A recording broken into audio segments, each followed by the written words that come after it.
Hey guys, welcome back to Clownfish TV. This is Neon, and I'm here with two special guests. Tonight, I've got Mark Poulton. Say hello, Mark. Hey, thanks for having me. And Aaron Sparrow. Hey guys, how you doing? And we're going to talk about comics, making indie comics.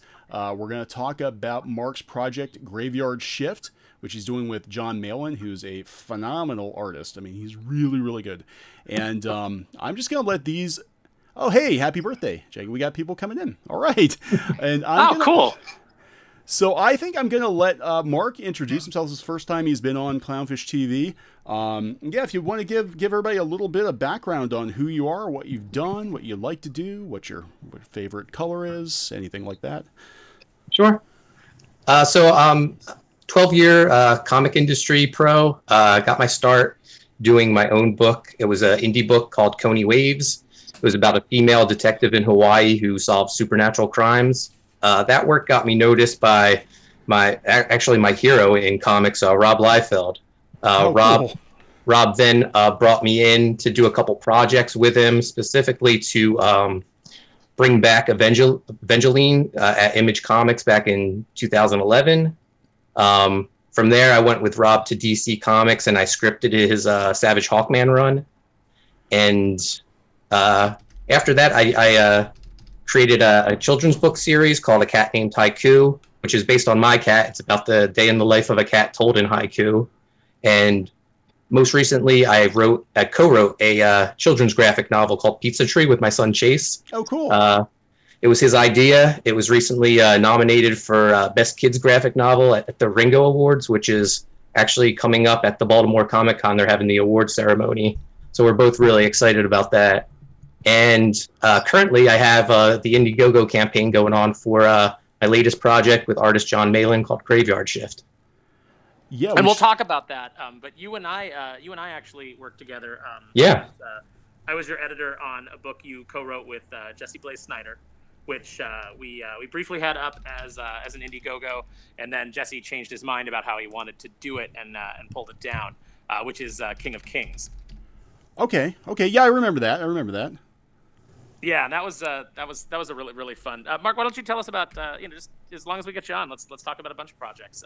Tell us about King of Kings. Tell us about Graveyard Shift. Sure. So around the time I was doing Evangeline, I had this idea for a comic book about Odin and his sons as the world's greatest heavy metal band. And I reached out to Jesse because I knew he had a music background, which I didn't know anything about the industry. So I just reached out to him. He didn't know me before this. And I was like, hey, you don't know me, but I have this idea. I think we should work together. And he actually took me up on my offer. And we created my original idea was that they would travel the world and they would solve all their problems by having Battle of the Bands. But working with Jesse, it evolved into this whole this even bigger idea about all the gods battling to see who would be the dominant religion. And every so often they would have the King of Kings tournament. And Jesus and the apostles, based on Iggy and the Stooges, they were the reigning King of Kings. And Odin was trying to reclaim his spot as the top god. Well, that sounds pretty cool. Yeah, I remember seeing that on Twitter, Aaron. I remember seeing it, and I thought it was a pretty cool looking project. Yeah, it's going to come back around. Jesse has some different ideas about how to get it funded. It was his first real crowdfunding attempt, which Jesse's pretty uncomfortable with. The idea of crowdfunding. And so he eventually pulled it down and was like, we'll regroup and present it afterwards. But with the stunning success that Graveyard Shift is experiencing right now, I think King of Kings has a much better shot when it comes back around. Yeah, you guys are doing good. I mean, you're at almost $50,000. That's good. And you've got over 2 weeks left. Yeah. Today's the halfway point, and we're have the page up. I've been watching it constantly. It's at 49,711. So it's been amazing the support we've gotten for the project, which I'm quite frankly surprised at because it's a very I love 90s comics. So does John. We're both Liefeld guys. We both got our first big breaks from Rob. That's how we met, actually. We were both fans on his message board. And you know, we have all these publishers telling us, you know, no 90s artwork. We don't want your superhero titles. This and you know, it's the project has blown up. It's been great. Yeah, there's definitely been a resurgence in 90s style comics. I mean, I grew up in the 80s, 90s. My heavy collecting days were in the early 90s. I think a lot of us probably that was true. And Rob Liefeld, I actually kind of got into comics, wanted to get into comics because of him, believe it or not, because of that Levi's commercial. When I was a kid, I saw it on MTV, and I'm like, you know, I was reading the comics I picked up at drugstores or whatever, but one of the first times I went to a comic shop, I'm like, I want that comic by that guy in the jeans that I saw on MTV. And they're like, oh, you mean X-Force? I'm like, is that what it's called? I don't know. He seems like a fun guy. I want his comic. And yeah, I mean, back then, man, comic creators were like superstars. I mean, they were on TV, they were on talk shows. I bought a Todd McFarlane interview VHS tape at Walmart. And I watched it until it just didn't work anymore, you know, because it was cool. It was cool to be a comic book artist back then. And yeah, why anybody would want to like shun the 90s is beyond me, because I'm like, that's when comics, like, I mean, at least in mainstream popularity, it just seemed like they really kind of peaked, at least for our generation in the 90s. Yeah, my you know, I mean, it kind of like became, you know, it kind of became a thing, like, you know, when Image happened, and then Marvel really started to imitate the things that Image were doing, and we're doing it as well. And then we kind of had the crash. Like, it did hit that point where, you know, it was a copy of a copy of a copy. Yeah, and, yeah. And the quality dropped. But, you know, for a while there, like when they were firing on all cylinders, when, you know, when Mark Silvestri was on X-Men, that's one of my favorite eras of X-Men ever. Oh yeah, yeah. And when Rob first came on to New Mutants, you know, I didn't care that his stuff wasn't anatomically correct. It was different, and at the time, it was, you know, it was really exciting. Yeah, the guys I went for, I mean, really, I went for the guys that had the unique styles. I went for Rob, and I went for Todd McFarlane, I went for Sam Keith. The guys I could immediately look at a cover or a panel and know that, you know their names. Like, these are the guys that made this comic clearly, because they're the only ones that draw like this. So. And that's always cool. I've never actually met Rob, though. He actually sat behind me at a Wizard World, and I was actually too nervous to go meet him. It's so weird. Like, I thought about it. I'm like, he's over there selling Deadpool prints. I'm like, man, I could like finally meet him. He's like sitting right behind me, and I never actually got the cojones to go meet him. And yeah, I have a similar story. Rob had known me from his message boards, and I went to Baltimore Comic Con maybe 2005, 2006 to meet him. And at the last second, I just chickened out to introduce myself. And it would be crazy because like a year later, we were working together. That's so cool. That's so cool. I've heard he's pretty approachable. I've heard he's a pretty cool guy. Oh, yeah. He's one of the friendliest creators you'll meet at a convention.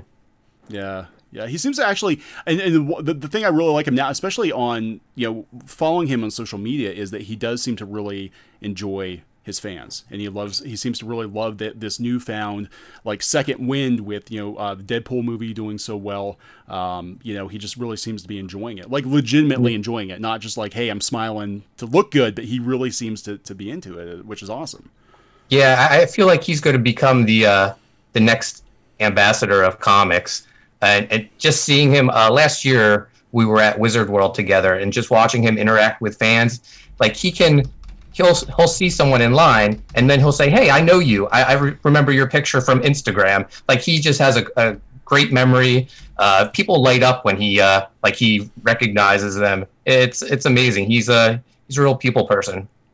Yeah, that's cool. That's cool. We need more people in comics these days. Seems like. You know, and that kind of brings me to, you know, what you guys are doing with all these Indiegogo campaigns. It just seems like a real resurgence in, you know, Geeky and I have been talking about, we've been talking with Aaron about just like consumer-friendly comics, and just, you know, kind of rolling the clock back a little bit to a simpler time when comic book publishers actually liked money, and they liked their fans, and they liked interacting with their fans, and they didn't show a lot of disdain for them in public, you know. Oh, maybe that's the imprint that's needed. CFC, consumer-friendly comics. I'm on board. That's pretty much Alterna at this point, though. Yeah. Yeah, and they're getting, and it's disgusting the amount of hate that they're getting for that. I mean, this should be a no-brainer. You know, this should be a no-brainer. And really, when comics were incredibly successful, like these guys, you know, McFarlane and Liefeld, and they love their fans. You know, they like to interact with them, and that went a long way. And now it's like, you know, it just seems like there is a real disdain for customers. Like, I have to put up with the customers because I got to pay my rent this month, but in reality, I'd rather, you know, be writing novels or something and screw these people. And that sucks. It's like, why are you doing comics and why are you doing something fun? You know, why don't you just go someplace else and, like, you know, I don't even know, work in a cubicle someplace else or something. You know? I actually saw a thread on Facebook the other day where comic creators were basically patting themselves on the back, saying that no publisher could make them be nice to customers. I couldn't believe it. It's like we're living in a bizarro world. I don't understand that at all. I don't understand that mindset. I can't get behind that.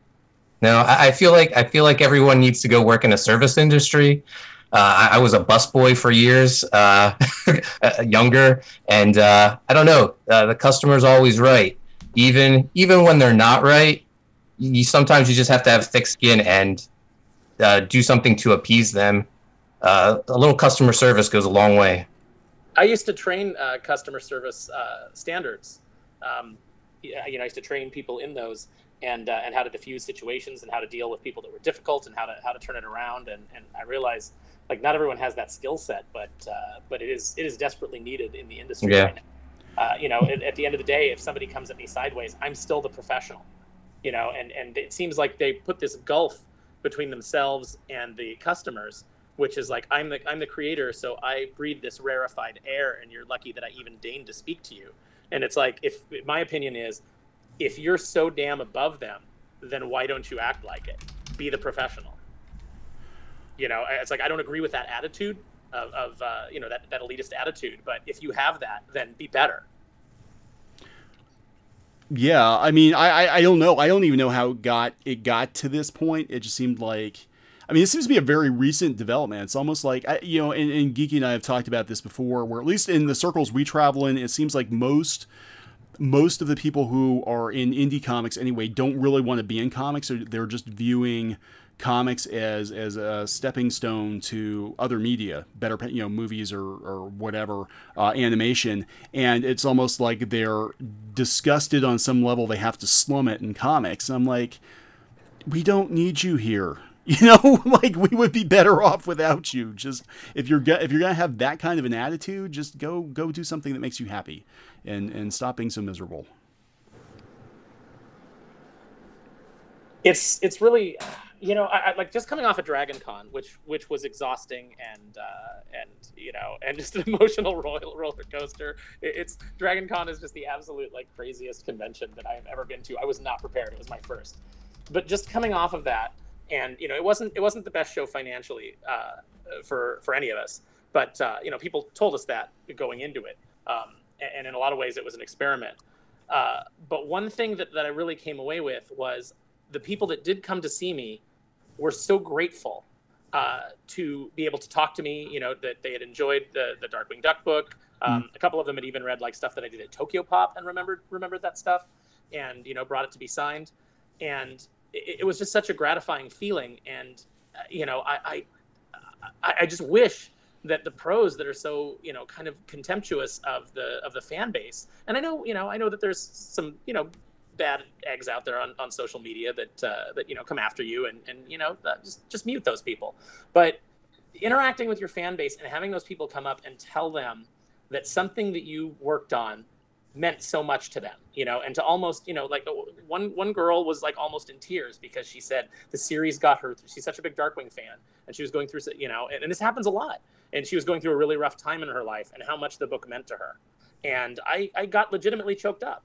And so many of the fans that I have, so many of the customers that I have become really great friends of mine. I just really feel like shutting yourself off from that, you know, when you're probably already very isolated as a freelancer and as a professional, is just a terrible idea. you could be getting so much out of a healthy relationship with your audience. Yeah, I mean, interacting with the fans at conventions is one of my favorite things about conventions, favorite thing about comics. I do a lot of children's books, and I get a lot of parents, and they'll tweet me pictures of their kids with the books, and it just means so much to see that they're enjoying it, the people that I intended it for. I wouldn't want to shut them out. It makes the whole experience more enriching. Yeah, and that's a big part of it. You know, that's a big part of the experience, is that two-way communication. And when you basically just say, "Hey, shut up! I don't care," you know, what you have to say. It's like, geez, dude. I mean, when I finally met Rob, if Rob had like shut me out, I probably wouldn't be in the position I am as a pro right now. It could have soured my whole experience on comics. Yeah. Hey, just got to give a shout out to Everett Todd. Thank you so much, sir. You do not have to keep giving us money.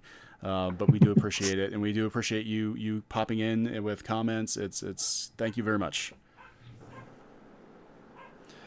Okay, does anybody else have anything? Yeah, I just we're just floored at just how far the comic book industry has gone. I mean, it's like, I mean, somebody today said on Twitter, and I can't remember who it was for the life of me, and I do apologize, but they said that, you know, the difference between the decline in the comic book industry now and previous declines, because, you know, comics are cyclical, is that in the past, the industry would course correct and start creating material that customers wanted, and they find new ways to reach customers. And now it just seems like they're trying to, you know, burn the industry to the ground intentionally. Like they're spitting in the faces of the customers that could actually bail them out of, you know, the financial straits that they're in. And it's like, why are you burning your own house down? Why are you doing this?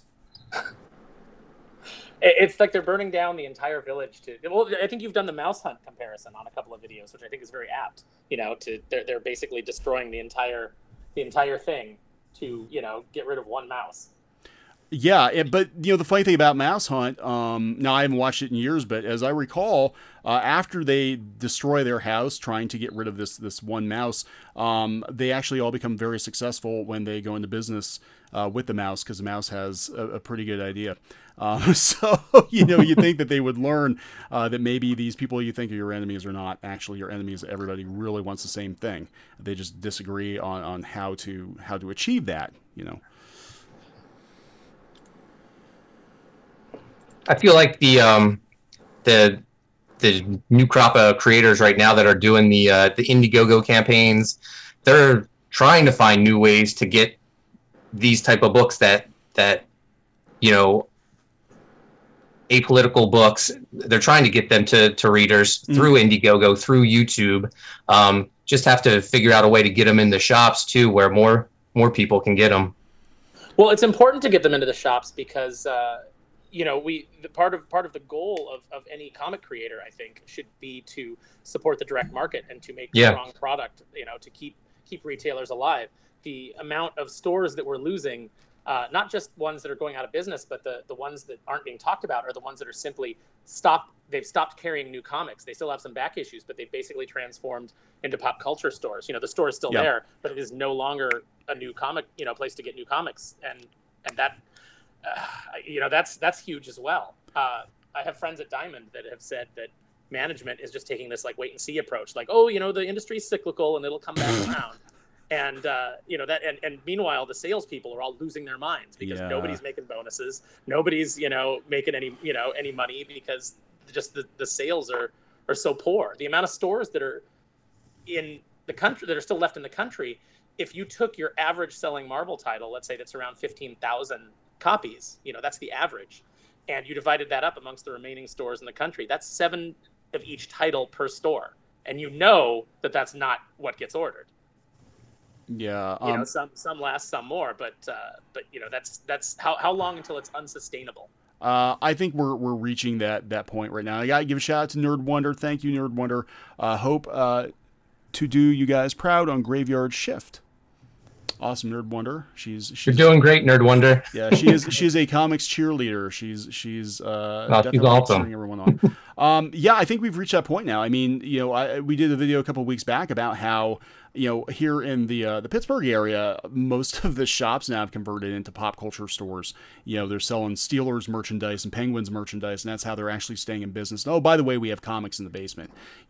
Some of the stores that we used to order our comics online from have come out this year, and they've said, hey, we're not ordering new issues, we're only carrying back issues.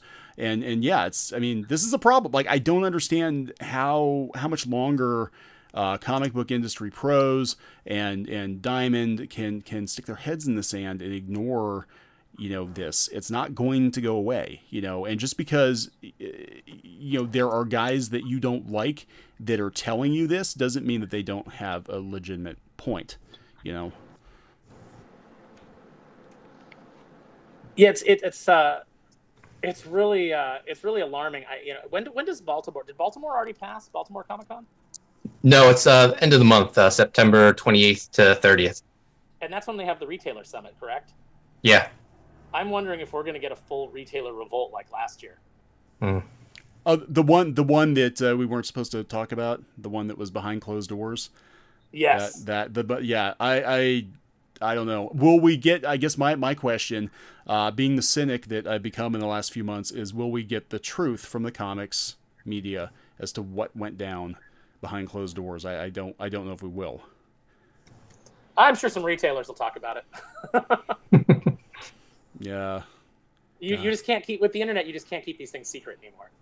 That's so sad. It's so sad. So let's move on to more positive things. And hey, everybody, thanks for coming in so much. Geeky is actually in the comments, so she's here.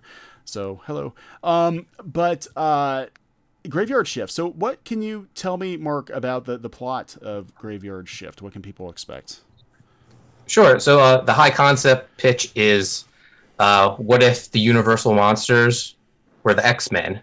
They're a group of scientists who were tricked by the corporation they work for into turning themselves into the monsters that they were hired to create. And to stop the evil corporation and the villain of the series, they go on the offensive. The media has labeled them terrorists, so they actually become terrorists, and they take the fight right to their villain, the evil Atlantis Corporation. So we have the leader of the team is Professor Blood. He's like our Cyclops / Dracula stand-in.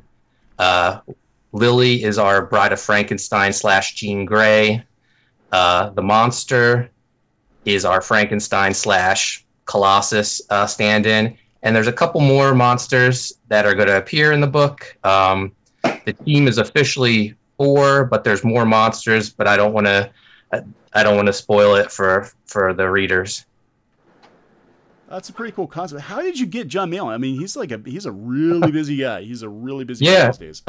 So John and I, like I said before, we met on Rob Liefeld's message boards back in probably like 2006. We both had started out around the same time, broke into comics, and I had just done the Brigade relaunch with Rob Liefeld at Image, maybe 2010 it was, and I was feeling pretty good about myself. So I finally approached John, who I'd known for years, and was like, "Hey, I think we should do a book together. I have this really great idea." Well, I thought it was great, and I pitched it to John, and John, I still remember his response. He was like, "A lot of people want me to work with them, but you're the first person that asked me to draw monsters. I'm in." So that was 2010. We've been working on this book for the last 8 years. Oh, wow. And every time the pages get shown to someone, John gets hired for more work. First, I showed it to Rob, and Rob flipped out for it and hired John to be the artist on Youngblood during the Extreme relaunch back in 2012, I guess. Yeah. And then after Youngblood was over, John showed them to someone at Marvel, and that's when he got hired to do Thunderbolts. And then after Thunderbolts, he did Cable. So he's been he's been getting these great opportunities from the book. But once he left Marvel, Well, actually, in the meantime, he actually between Youngblood and Marvel, he had finished the book, so the book's actually done. Oh wow! And then he took the Marvel job. Oh, wow. But we've been trying to like find the perfect time to release this. So yeah, the entire book's done. We just have to get it lettered, which is no problem at all. We actually hired our letterist today. Shout out to Eric Weathers, who we found through Twitter actually. So oh, that's cool. Yeah. Twitter still is a good place sometimes. You know what? I have great interactions with everybody on Twitter, and I tell people, I have people who tell me like, oh, it's because you're a white male, and I'm like, I mean, maybe to a point, but you'd have to quantify that with some evidence. But I just think you're also friendly with everyone. Yeah, that's the way that I approach people. It's like I don't throw stones over the wall, so I don't often get stones thrown back. Oh, I just want to give an update. Graveyard Shift just went over $50,000, so that unlocks our third stretch goal. So now our artist on the ash can, Nerd Wonder, she gets a bonus. Oh, hey! Awesome. Nerd Wonder! Congratulations, Nerd Wonder. Ding, ding, ding, ding, ding, ding. Oh, yeah, look at that. $50,015. Yeah. Nerd Wonder gets a bonus. That bonus makes her page rate one of the highest in indie comics, so that's a huge accomplishment for her. So she's been awesome, just great supporter, great artist. So it's well deserved. That is cool. That's one thing I'm hearing from a lot of you guys doing these Indiegogo campaigns is that this is like unheard of in indie comics, but people are getting bonuses like that hasn't happened. I don't even know if it happens in mainstream comics that much anymore because the sales are so low. But in indie comics, when these poor folks are working, doing pencils, inks, possibly lettering for like $100 a page, and there's like, you're being optimistic, Neon. I'm being optimistic. I have artists. Okay. I have artists who tell me that they make $25 per stage at places like Boom. $25 for pencils, $25 for inks, $25 for colors. Oh my God. They're knocking themselves out for $75 a page, which takes more than a day. They could make more working at Walmart. Yeah, that's just insane. And I don't, I guess I can, kind of see where some of the bitterness comes from. Because when you're working, comics is hard. Making comics is hard. It's real hard, and it's time intensive. And there are years and years of practice that go into it, and then the years it takes to break in, establish yourself, and then if you're getting $75 a page for what could be like 12 to 16 hours worth of work, you might be a little salty on the internet. Yeah, well, but why would you get salty with the fans? It's not their fault. They're the ones that can lead you to making better money. I don't know. I think, I just think people, maybe they have an unrealistic expectation of what to expect from the industry now. But that's, again, being nasty is not going to help anyone. It's you're burning your own house down. Yeah. I tweeted today that, the Graveyard Shift Indiegogo is now over what most comic professionals probably pull down in a year. Oh, easy. The indie guys, indie people, they're making they're lucky if they make $25,000-$30,000 a year. They're lucky if they make that. It's so the rates are so terrible. They're so terrible. So that's again, going back to the Indiegogos, it's really awesome to see, and I've heard multiple campaign runners saying that they're giving their artists, their collaborators, bonuses. I think that's really cool that you guys are doing that. Yeah, thanks. It was John's idea. I think John was influenced through or got the idea from, he was the artist on Jawbreakers, which has been a controversial book, but it's done incredible numbers, and I feel like people could only learn from it if they just looked at how the campaign was run and the ways they reached out and interacted with fans. Yeah, and that's the thing too. It's almost like, because of the messenger, they don't like the messenger, they won't listen to the message, even if that message is a very valid message. Yeah. Like, you've got proof. Like, give people what they want, be nice to them, interact with them, build a community. They will come, they will support you. You know, it doesn't matter if you like the people running the campaign or not. This business model seems to be working, and yet you guys doing these books are being demonized by a lot of people in the mainstream comics industry, which blows my mind. You'd think they'd be sitting back taking notes. Instead, they're like, no, let's hate fans harder today than we did yesterday. You know. Yeah, I saw that I've lost some friends or followers, but I've gained way more who actually support me. So it's it's a nice trade. I'll take it. Yeah. You know, I think it's sad. I mean, I don't think that. I mean, just this whole divisiveness over politics and everything. And I don't want to get into that because that's not something that I enjoy discussing. But you know, it's like I didn't vote for Trump. Okay, but I don't see any reason to walk away from longtime friends who maybe did. I don't have to agree with people to love them. You know, I think that you know, I look at people not as a series of you know, like, or I don't base my opinions of people on a political decision or on, you know, I base it on who they are as a person and who they are as individuals. You know, and I don't like to paint with a broad brush. So I think that's why I kind of have, you know, a really open policy with people coming to me on you know, Twitter and interacting with me. You know, I don't go through your Twitter history. I don't look to see if, you know, now if you've done something horrible and I see it, I'll call it out. But, you know, I don't paint people with a broad brush. Yeah, it's really confusing, you know, sometimes for you know, guys like us. I think, because, you know, again, I didn't vote for Trump either, but, you know, I'm watching, you know, this situation go down, and I don't even. I mean, my personal opinion is it might have started being kind of split on political lines, but now it seems to be, from where I'm sitting, it's like you're either pro comic book industry or you're not.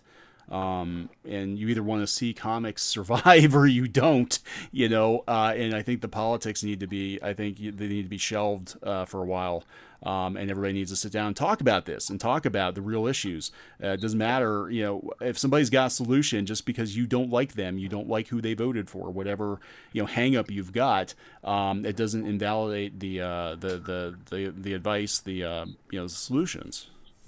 And I think that a lot of times, you know, a lot of these things, it's the same argument. You know, it's like it's the same goal is, well, we want people, you know, we want people of all walks of life to be able to, you know, be in comics. But you've only got, you know, you've got like one side saying like, we need representation, you know, we need this. And then the other side saying that's fine, but we need a healthy industry. Right. And you make a healthy industry by appealing to the mainstream. And when the mainstream is satisfied, then you're making enough money that you have the money to do these other side projects and these other smaller niche books that appeal to a smaller, you know, I hate to use the word marginalized because I think that marginalizes people when you say that, but you know, a smaller demographic. It's Fraggle Rock, man. It is like the Doozers and the Gorgs and the Fraggles may not get along, but they all need each other. That's just the way it is. You know, it's commerce. So, but this is exciting. This is exciting to see. I like, you know, it's interesting though that, you know, everybody seems to be going to Indiegogo now versus Kickstarter. Is there, Mark, is there some advantage that Indiegogo has over Kickstarter now? So I was told by John there was no like review process. Once you're ready to launch it, you can just launch it. You don't have to wait for like on Kickstarter, you have to wait for their approval before it goes live. With Indiegogo, it just goes live. Plus, you have the choice of doing a fixed goal, where if you don't meet that goal, you don't get the money. You can do a flexible goal where you get whatever you want, even if you don't meet your goal. We did a fixed goal though, but that wasn't a problem for us to reach. Yeah. Didn't you do that in the first day? Yeah, for 70 minutes. Oh my God, that's awesome. That's awesome. Yeah, Kickstarter now, you know, I was a little concerned because we talk about, you know, we were talking about these gatekeepers in comics, and I completely agree that they exist on multiple levels. They made an announcement a couple months ago that they put a couple of people in, or a person in, whose job it was basically to vet comic book projects. And I kind of found that worrisome because of the reason you said. Like, I mean, I understand they have to review to make sure that the project's a legit project or all that. But when you've got somebody that's basically sitting back and saying, well, I don't feel very good about this comic book for whatever reason, I don't think we're going to let them use our platform to fundraise. I mean, that is kind of concerning, right? Yeah.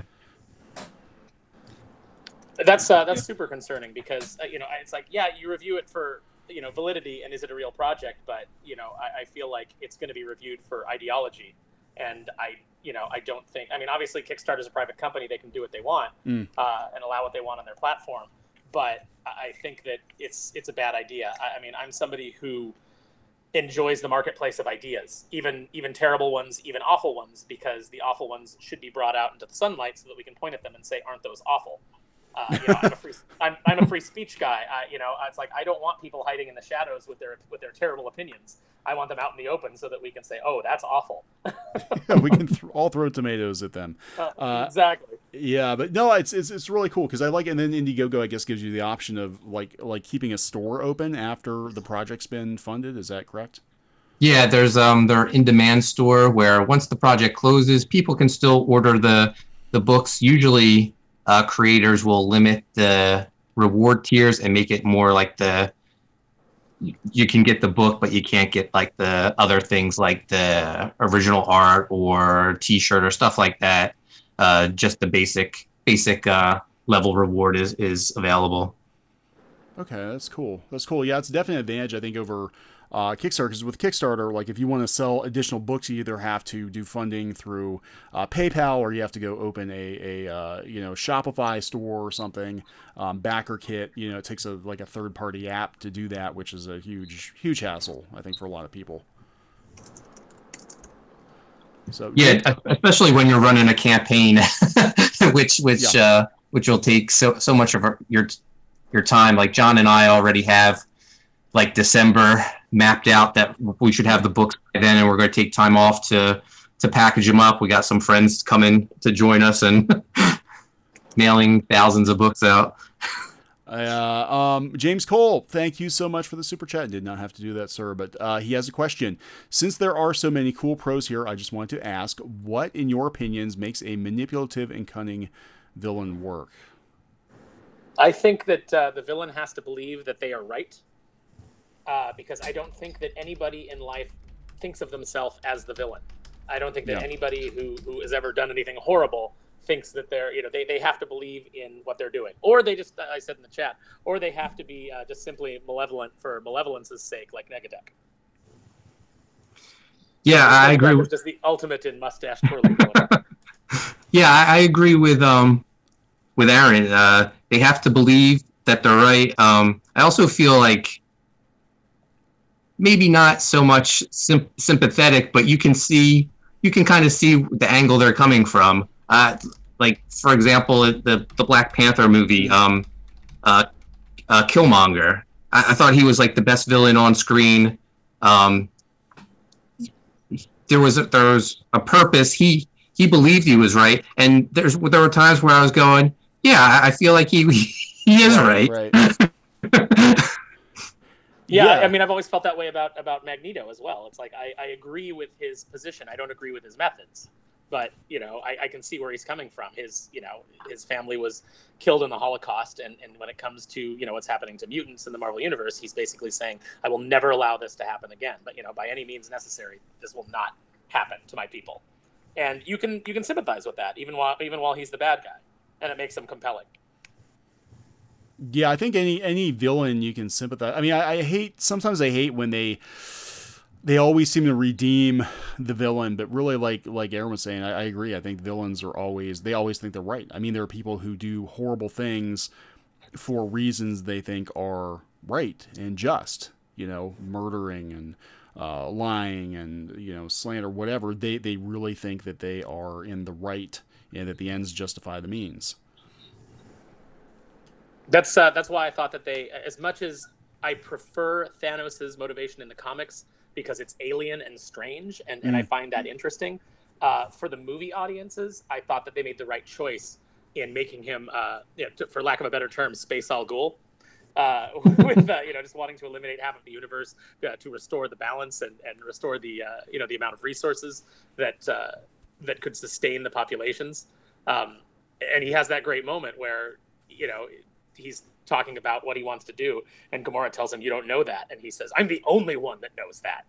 And it's just such a great character moment, because it really kind of like gets you in his head that he really does believe he's the only person who sees this clearly. And what the hell is wrong with the rest of us? Yeah. No, I think they handled Thanos very well in Infinity War. Yeah, he was another one here, kind of like, well, he's kind of got a point. He's kind of got a point, and you've got a 50-50 chance. So, think about this. It's like Two-Face. It's the flip of the coin. It's fair. Yeah. But no, I'm actually really, Geeky and I were talking about this the other night, and we're talking about industry disruption, and our opinion, or my opinion, I won't speak for Geeky. Geeky can speak for herself, but I really think that, part of what's going on here with the comic book industry right now is I think they really think, one, they're absolutely in the right in what they're doing. I think they might have a good motivation for why they're doing what they're doing. I don't agree with the methods. But the other thing is, I think, anytime you disrupt a system, the system tends to send out antibodies, because it's under attack. And I think with mainstream comics anyway, there are so many gatekeepers in the industry on so many levels, whether it's the publishers or the editors, the literary agents, the distributors, the comics blogs, et cetera.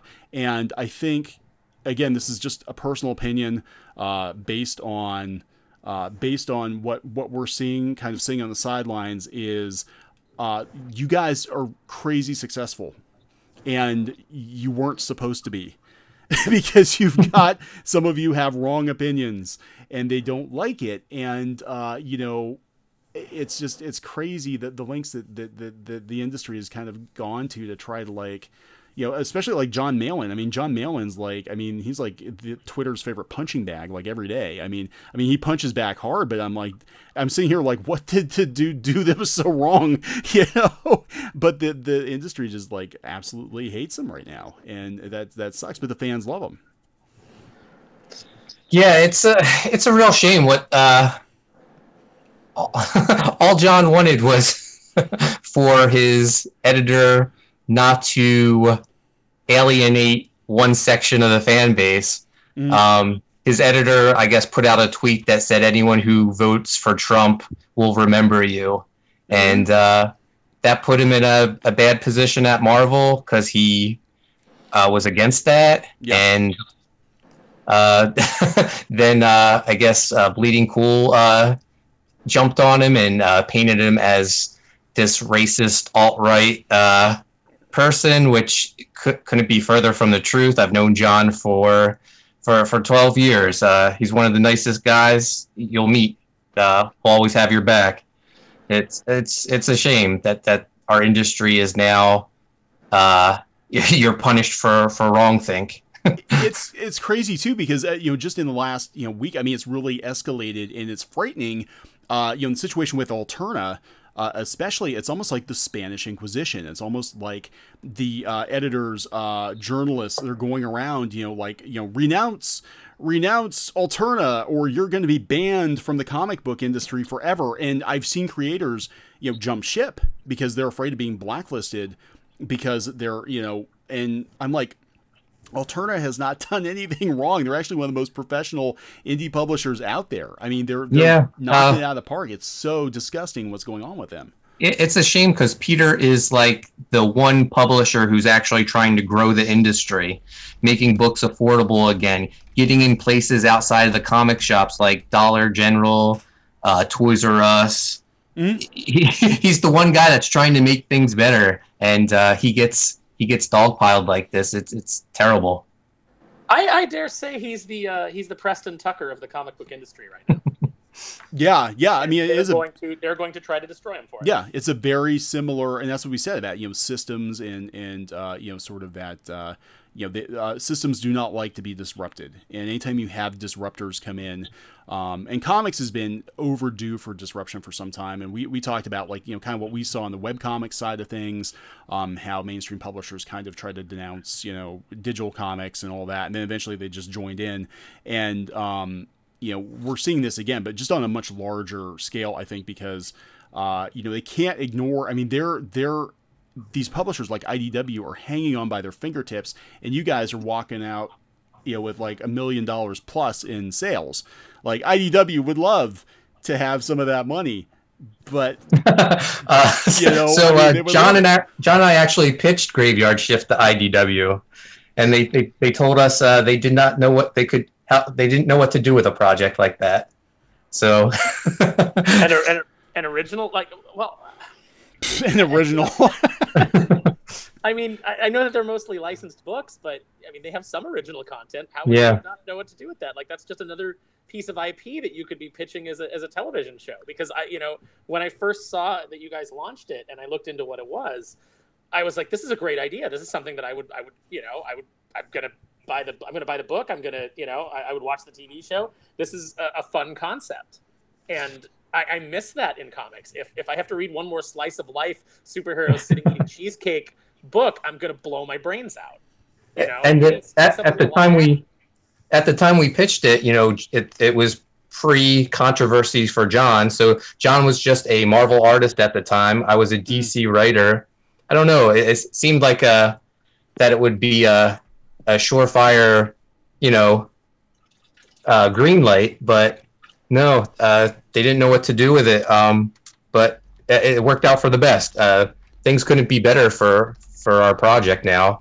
And like you said, you want to watch the TV show. We've actually received like interest already, just from people in Hollywood have noticed the Indiegogo and have reached out to us. So it's amazing. Oh, that's awesome. Oh, it's fantastic. So yeah, I gotta wonder. Get paid. Yeah, right. So I have to wonder, like, I mean, is this a tempest in a teapot? Is this, this faux outrage? Is this limited to just the comic book industry? Because it doesn't seem like, the mainstream media outside of comics cares too much. And if you've got movie studios already reaching out to you, it doesn't seem like Hollywood really cares that much either. Yeah, I don't think half the comic fandom even knows what's going on right now. Yeah. I think it's just like a small group, a vocal minority that is outraged, and everyone else is either neutral or doesn't even know about it. Yeah, I mean, and we forget there's a large percentage of comic buyers that probably aren't on social media. Yeah. Yeah, I mean, I see people all the time. Like I'll read these outrage threads, and people will say, "What are you talking about? What is this?" they have no idea what's going on. It's probably for the best too. Yeah, no, I mean, I have things all the time where people go, "What do you think of this?" And I'm like, I have no idea what you're talking about. Yeah. It's like I mean, I'm on Twitter a decent amount, but I pop in, I answer a bunch of questions, and I go away for a while, and I live my life, and I work on things, and I do other things, and I go out with friends, and and all of my friends aren't in the industry, so I get out of the bubble. Yeah. And so I miss I usually miss the controversy du jour until it's either turned into a complete shit show, or it's died down. Yeah, Geeky and I talk all the time. I'm getting to the point where I'm seriously just thinking about just unplugging from Twitter entirely. I can't deal with the stupidity, just the daily stupidity. It's too much. It used to be such a nice neighborhood. It was like, we've been on Twitter for like 10 years now. And I remember back in the day, the art community, the comics community, everybody was just kind of sharing each other's artwork, and they were posting funny cat videos, and it was a fun place to be. In the last like 2 or 3 years, it just was like, holy crap, what happened? What happened? Yeah, and if you get out, like I tell people all the time when I have friends and they're like they're like filled with anxiety and they're upset, and I'm like, how much time do you spend on social media? And you find out they're on it all day. And I'm like, you need to disconnect, go out, talk to your go meet your neighbors. Like you'll realize that there's still just a lot of good in the world, but it's not on social media, it's not reflected there. Yeah, and Except for my there's feed, because everybody I interact with is great. yeah, like all of my interactions on Twitter, Facebook have been nothing but great. I don't put out any negative energy. I don't know why anyone would want to. I just try to always be positive. And I don't know. I just love. I feel like if you're putting positivity out there, you'll receive it in return, or you'll get it in return. I messed that up, but No, I mean I agree with you. I mean I'm going to say this as somebody who, you know, and I'm not defending the behavior of comics pros that are, you know, are being horrible people, but I'm going to say that I understand it. I remember what it was like to be filled with anger and to be filled with conflict and to be like constantly like, you know, churning with politics and with, you know, and just being filled with that. And after a while, I realized how unhappy it was making me, how just like filled with poison, you know, it's like taking poison every day. And, you know, I had to disconnect from it. And I had to, you know, realize that, you know, I needed to be more positive. I needed to create a more positive outlook. And, you know, as somebody who, you know, like a lot of creatives suffers from, you know, depression, you know, I had to do everything I could to avoid things that would trigger that. And I think largely I have. I think that, you know, that being positive and projecting that and you know, I get a lot of love back on Twitter, and I really appreciate it. I appreciate everybody who hits me up, everybody who reads my books, everybody who just talks to me about whatever nonsense I'm talking about and watches my stupid toy unboxings on YouTube. You know, it's you guys keep me. There's a lot of times that social media actually keeps me even, and it's because I put out positivity and it comes back. Yeah, even like the non-comic stuff that I put out, when I see like a comic fan react to, like, I'm a huge wrestling figure collector, just seeing like one of the comic fans like liking it or start talking to me about wrestling or wrestling figures, I'm like, oh, that's awesome. We have something in common besides comics. It's great. Yeah, one of the most exciting moments for me on social media was when Xavier Woods took a picture of himself with the Darkwing Duck omnibus, you know, holding it up and tagged me in it, and I was like, oh my god, this is that's amazing. awesome. So I love this from Xavier Woods. So it was nice to see that he appreciated something I did. That's cool. Yeah, I think really, you know, you just have to do what works for you, and you know, maybe it's just because I follow so many indie comics people, and there seems to be a lot of disgruntled, unhappy people in indie comics right now, and you know, it's just my feed is just full of it, and it's so disheartening, you know, sometimes, and I'm just like, I just want to turn it off. But there are great people on there. I mean, there are, you know, fantastic people, especially in, you know, whatever this is turning into, this sort of you know, pro-consumer comics movement. You know, gives me hope that you know, comics isn't quite done yet. It's not down for the count. I hope not, because it's an amazing medium, and it does things that you can't do anywhere else. And it's an American institution, and I would hate to see it die. Yeah. Yeah, I always tell people when they bring up like the current state of the industry, I tell them making comics should be fun. If it's not fun for you, maybe it's time to move on. But I love making comics. I don't see myself ever stopping. I'll do some projects, and my wife will say, "You would do this." You would do this for no money. I was like, well, some projects I actually have. Because you know, it's always a crapshoot with creator-owned stuff. Yeah, I tell people all the time when they ask, you know, like, if, you know, obviously, you know, every now and then I get the question of like, you know, well, if they called you back up to do Darkwing, you know, would you do it? And I always say I would do Darkwing for free, but please, for the love of God, don't tell anyone that. No, that is not a good bargaining position to be in. No. No. So I gotta ask you guys, now, are you guys all sort of, you know, those of you doing the Indiegogos, do you have like distribution plans lined up? Are you all going to go through Diamond, or are you going to sell direct to retailers, or don't even have that figured out yet? You're just like, we're just making the comics right now, and we'll get to that later.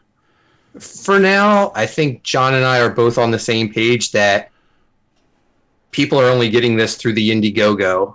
This is book 1 of 2. Maybe somewhere down the line we'll put out a collected edition, but right now we feel like what could an indie publisher do for us that we're not doing right now? I mean, it would be great to get into comic shops, and maybe we can just reach out them directly. But for now, it's right. The only way to get the book is through Indiegogo.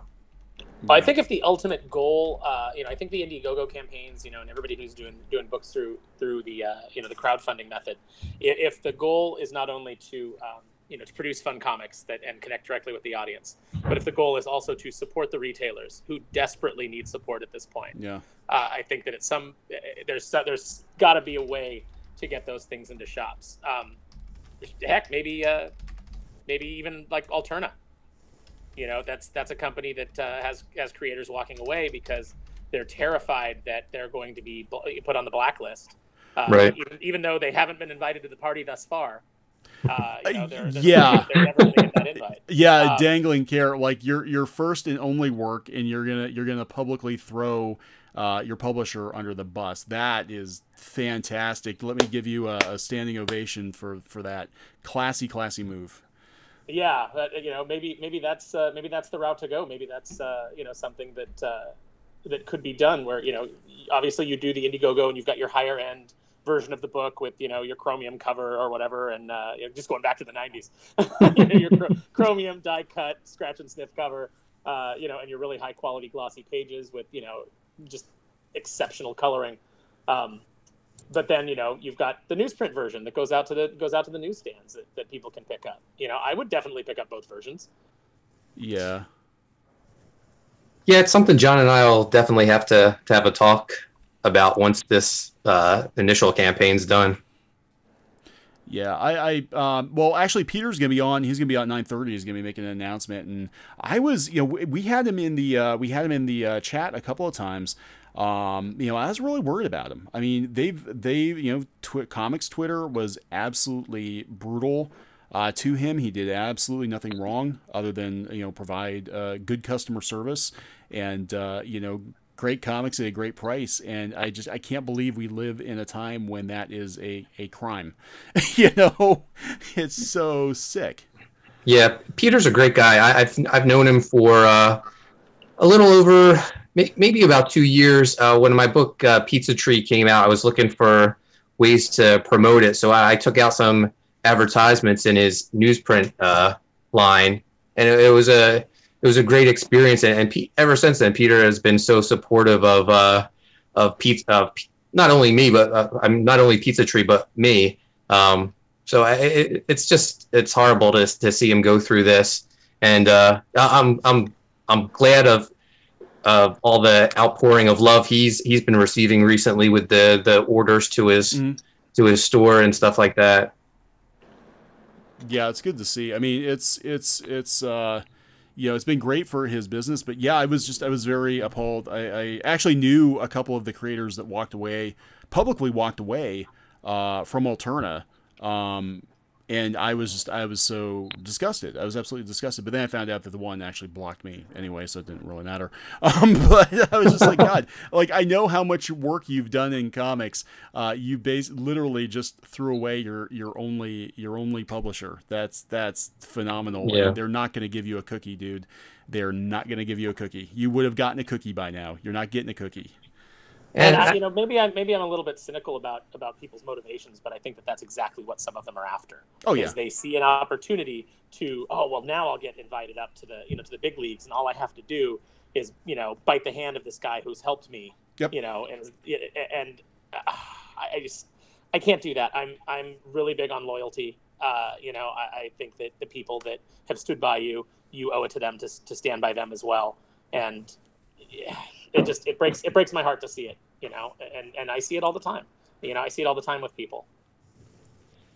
Yeah, I would take it even maybe a little further cynical and say, like, some of these creators, their series were probably over and they just figured this was a way to get them in the spotlight by taking a little moral high ground and creating some buzz for themselves. Yeah, I mean, I won't go into too many details, but I do know some of the people that walked away, and the one person, his book was already done.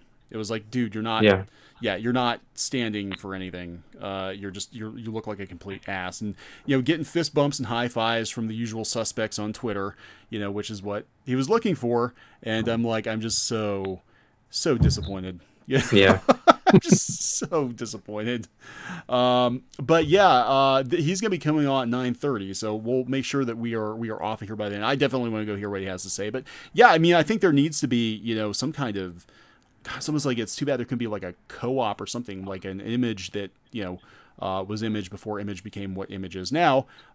You know, almost that kind of framework in place for creators to, you know, kind of jump into things and, you know, maybe pool resources, you know, come up with some kind of distribution plan, you know, and really help each other get some great books out there.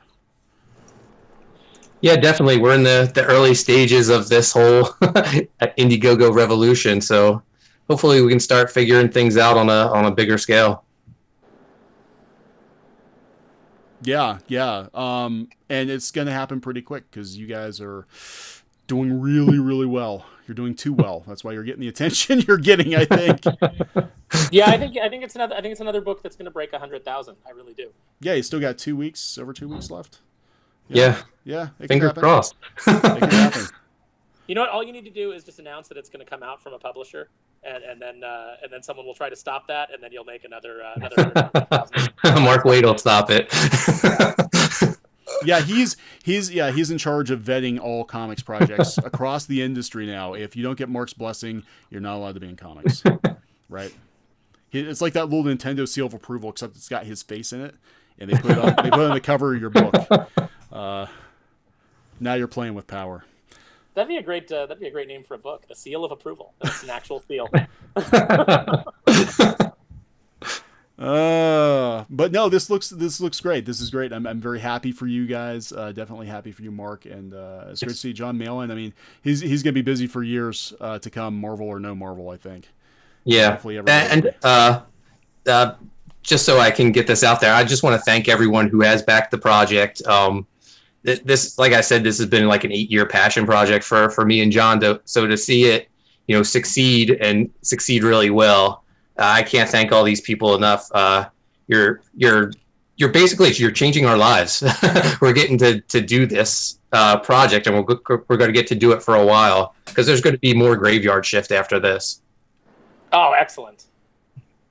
Yeah, this looks also, really one great. in the chat, Oscar Langley in the chat says Mark Waid is the new Comics Code Authority. I never thought of it that way, but yeah, it seems like we do have a new Comics Code Authority that's telling you what you can and can't publish and who can be in the industry and wow, yeah, that's a really good point. It's a very good point, and it's scary because I'm like, you know, I thought the Comic Book Legal Defense Fund, they were all about free speech, and I don't really think they are anymore. They're more gatekeepers, which is very sad. It's very sad to see.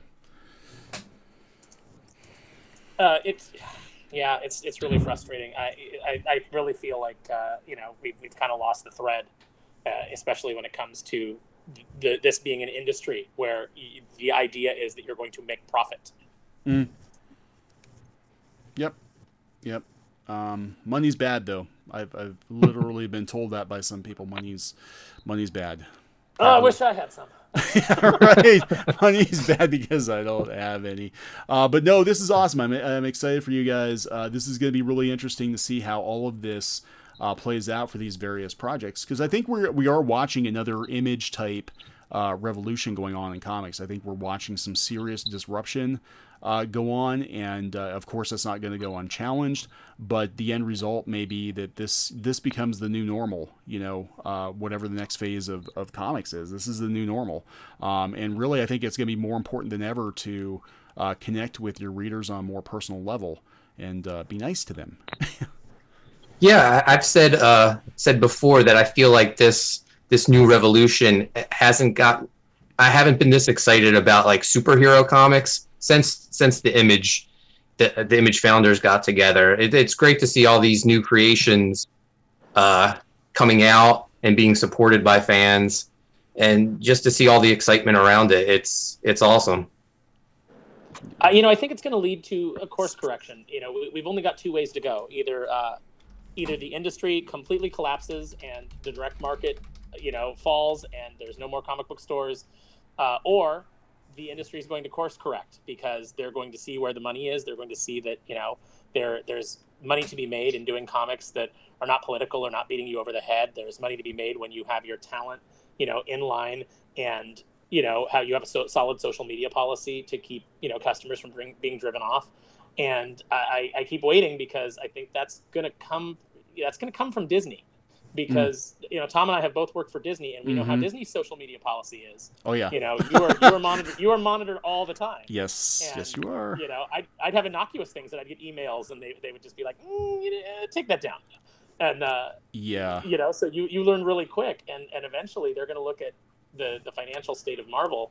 I know it's a really interesting shell game right now with pumping out more variant covers and raising the price of books to just keep milking that incredibly shrinking customer base. But at some point you've got to start giving people what they want, or the industry is going to die. Yeah. And I think with, just to, jump in here about Disney real quick with Marvel Comics, people are like, why is Disney allowing this to happen? I think Marvel Comics to them is just sort of this like ancillary merchandise factory. They churn out comic books, which mean about as much as t-shirts. It's not something they're really concerned with. They are concerned with the MCU, but when they make headlines for being stupid, when last year's retailer fiasco at New York Comic Con makes Forbes, then they intervene. Then people get fired. Yeah, and Disney is not in the business of propping up divisions that are not making money. They will cut divisions that are making good money if it's not making enough money. Yeah, and they're going into this next fiscal year a loss. I mean, they're buying Fox. They're in the hole with, they just lost a $300 million tax credit out in Anaheim.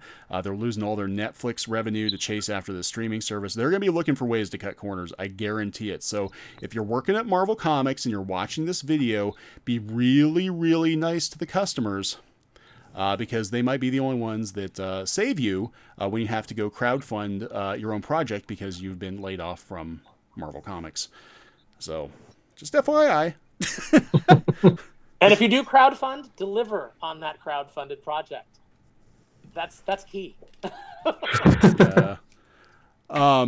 So is there anything else you want to say here, Mark, before we wrap this up? Obviously, I'm going to put the link to your project here in the Indiegogo, or in the, in the chat, the link to the Indiegogo.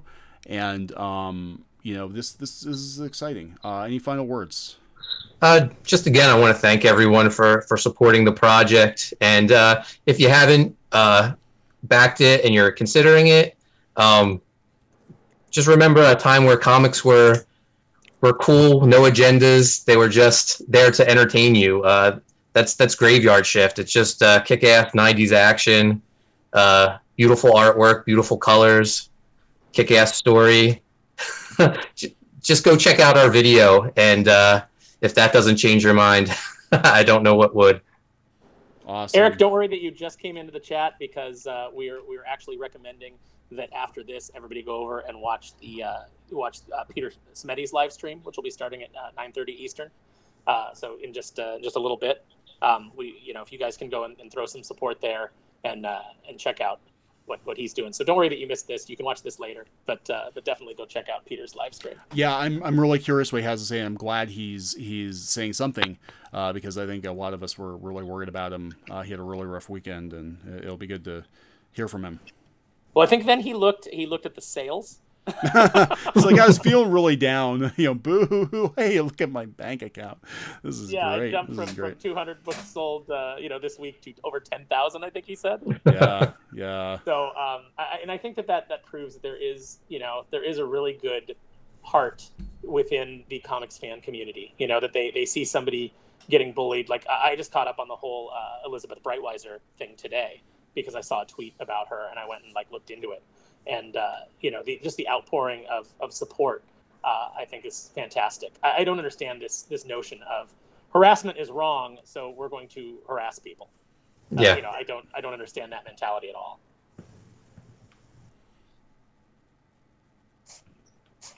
Yeah, I just, it blows my mind. I mean, I can't believe that we're, you know, again, even having these conversations now that this is how far, you know, comics has fallen in the last few years. Like, this never really used to be an issue, you know. I mean, pros were, you know, they were pretty cordial to each other, and you know, they at least tolerated the fans. You know, but now it's just, yeah, it's sad to see, but I think there's some hope. I think there's some hope. We used to have the good professional courtesy in the industry to only stab each other in the back behind closed doors. Yeah, right. Right. So anyway, anybody have any parting thoughts before we wrap this episode up? Mark, plug Graveyard Shift again. Go check out Graveyard Shift, Universal Monsters as the X-Men, and just be nice to everyone. That is a great message. For me, yeah, same. Go check out Mark's Indiegogo project. It looks really cool. I'm so happy that it's funded, and I want it to make as much money as possible because I've worked with Mark, and he's a great guy, and it looks like just a really exciting book. Follow me on my Dapper Dragon Media channel, and watch my stupid videos where I unbox things while my bearded dragon tries to bite me. And just you know what? It never hurts to be kind. Yeah. Yeah, I think, you know, I think that's actually what's going to save comics. I mean, I really do. I think it's, you know, connecting with those readers and being nice. If, you know, that's what you're going to have to do. So if you're not a people person, you better learn some people skills pretty quick. All right. Well, I'm going to wrap this episode up.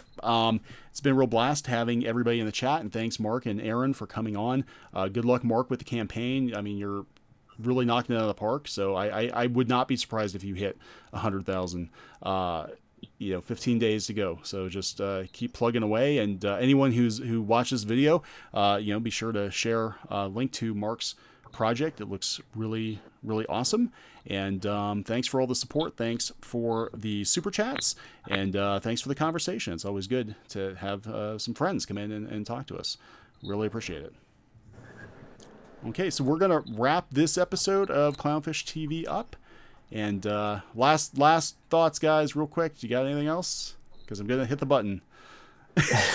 No, just thanks, everybody, for coming. Good night. Yeah, thanks for having me. All right, guys. We will talk to you later.